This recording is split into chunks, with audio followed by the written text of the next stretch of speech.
Bismillahirrahmanirrahim. Assalamualaikum warahmatullahi wabarakatuh. Pada kesempatan kali ini saya akan membahas mata kuliah pengantar pendidikan dengan tema aliran-aliran pendidikan. Aliran-aliran pendidikan adalah pemikiran-pemikiran yang membawa pembaruan di bidang pendidikan.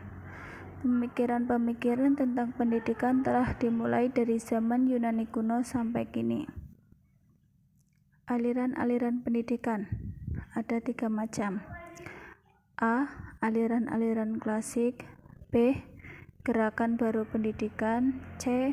2 aliran pokok pendidikan di Indonesia. A. Aliran-aliran klasik ada 4 bagian. 1. Aliran empirisme. 2. Aliran nativisme. 3. Aliran naturalisme. 4. Aliran konvergensi. 1. Aliran empirisme John Locke 1704 sampai 1932. Dari kata empiri yang berarti pengalaman. Aliran empiri atau environmental menyatakan bahwa perkembangan seorang individu akan ditentukan oleh pengalaman-pengalaman selama perkembangan individu tersebut. Pendidikan pun termasuk pada pengertian pengalaman seorang individu. Menurut teori tabula rasa, yaitu anak dilahirkan bagaikan kertas putih dan meja berlapis lilin yang belum ada tulisannya. 2. Aliran nativisme Schopenhauer 1788 sampai 1860. Dari kata nati yang berarti terlahir, aliran nativisme menyatakan bahwa perkembangan individu ditentukan oleh faktor keturunan atau bawaan sejak lahir. Nativisme percaya bahwa jika anak mempunyai bakat jahat, maka ia akan menjadi jahat. Tetapi jika memiliki bakat baik, maka ia akan menjadi baik. Aliran ini mengakibatkan pesimistis di dunia pendidikan, karena pendidikan menjadi tidak berdaya menghadapi perkembangan manusia. 3. Aliran naturalisme oleh J.J. Rousseau 1712 sampai 1778. Aliran naturalisme menyatakan bahwa semua anak yang dilahirkan pada dasarnya dalam keadaan baik. Anak menjadi rusak atau tidak baik karena campur tangan manusia. Pendidikan hanya memiliki kewajiban untuk memberikan kesempatan kepada anak untuk tumbuh dengan sendirinya. Pendidikan hendaknya diserahkan kepada alam. Dalam mendidik seorang anak hendaknya dikembalikan kepada alam agar pembawaan yang baik tersebut tidak dirusak oleh pendidik. Yang keempat, aliran konvergensi William Stern 1871 sampai 1939. Aliran konvergensi mengemukakan bahwa pembawaan dan lingkungan mempunyai peran penting dalam perkembangan individu. Aliran ini berpendapat bahwa anak telah memiliki pembawaan baik dan buruk sejak lahir ke dunia. Perkembangan selanjutnya dipengaruhi oleh lingkungan. Yang B. Gerakan baru pendidikan. Gerakan-gerakan baru dalam pendidikan merupakan upaya peningkatan mutu pendidikan yang hanya dalam satu atau beberapa komponen saja. Gerakan-gerakan baru itu pada umumnya telah memberi kontribusi secara bervariasi terhadap penyelenggaraan kegiatan belajar mengajar di sekolah sekarang ini. Gerakan baru pendidikan ada 4. 1. Pengajaran alam sekitar. 2. Pengajaran pusat perhatian atau center the interest. 3. Sekolah kerja. 4. Pengajaran proyek. 1. Pengajaran alam sekitar. Pendidikan alam sekitar ditanamkan pemahaman, apresiasi, pemanfaatan lingkungan alam dan sumber-sumber pengetahuan di luar sekolah yang semuanya penting bagi perkembangan peserta didik, sehingga peserta didik akan mendapatkan kecakapan dan kesanggupan baru dalam menghadapi dunia nyata. Melalui penjelajahan alam yang dilakukan, maka peserta didik akan menghayati secara langsung tentang keadaan alam sekitar.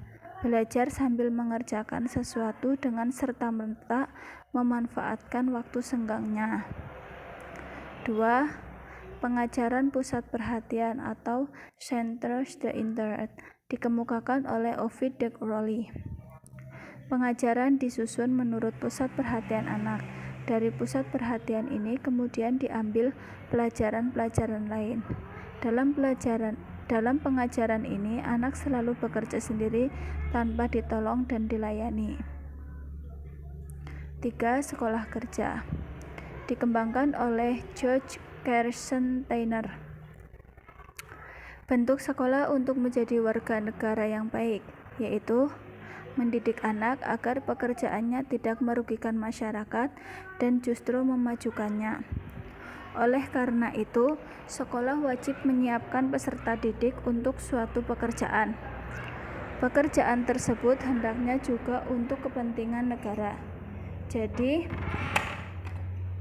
yang menjadi pusat tujuan pengajaran adalah kerja untuk menatap masa depan.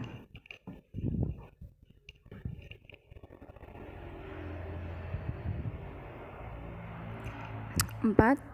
Pengajaran proyek dikembangkan oleh W.H. Kilpatrick, menanamkan pengajaran proyek sebagai satu kesatuan tugas yang sesuai dengan kebutuhan peserta didik dan dikerjakan bersama-sama dengan kawan-kawannya. Menurut Kilpatrick, dengan tetap duduk di bangku masing-masing, maka pembentukan watak para peserta didik tidak dapat terlaksana. Yang C. 2. Aliran pokok pendidikan Indonesia. Ada 2 bagian. 1. Taman Siswa. 2. INS atau Indonesian Netherlands School. 1. Taman Siswa. Taman Siswa didirikan pada tanggal 3 Juli 1922 oleh Ki Hajar Dewantara. Taman Siswa memiliki asas-asas sebagai berikut. Asas merdeka untuk mengatur dirinya sendiri, asas kebudayaan atau kebudayaan Indonesia, asas kerakyatan, asas kekuatan sendiri atau berdikari, asas berhamba kepada anak. Dasar-dasar Taman Siswa. Taman Siswa memiliki dasar-dasar pendidikan yang disebut Pancadharma, yaitu kemanusiaan, cinta kasih terhadap sesama manusia dan semua makhluk ciptaan Tuhan. Selanjutnya, kodrat hidup untuk pemeliharaan dan kemajuan hidup sehingga manusia hidup selamat dan bahagia. Selanjutnya, kebangsaan.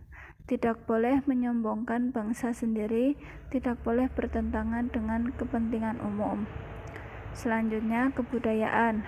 Kebudayaan nasional harus tetap dipelihara. Yang terakhir, kemerdekaan atau kebebasan.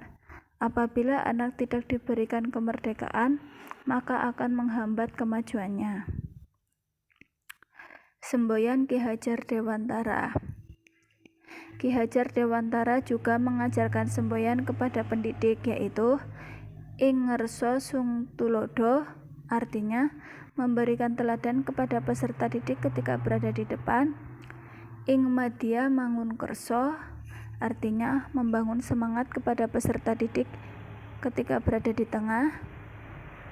Tutwuri handayani, mengarahkan peserta didik agar tidak salah bertindak ketika berada di belakang.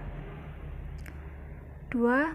INS, Indonesian Netherlands School. Sekolah yang didirikan oleh Muhammad Syafi'i di Kayu Tanam, Padang Panjang, Sumatera Barat. Sekolah ini mempunyai rencana pelajaran dan metode sendiri yang hampir mirip dengan sekolah kerjanya Kersensteiner. Syafi'i berpendapat bahwa dengan belajar sendiri, watak peserta didik akan terbentuk dan di kemudian hari dapat tumbuh menjadi orang dewasa yang merdeka, tidak hanya dengan jalan menghafal saja di sekolah. Sekian dari saya, kurang lebihnya mohon maaf. Wassalamualaikum warahmatullahi wabarakatuh.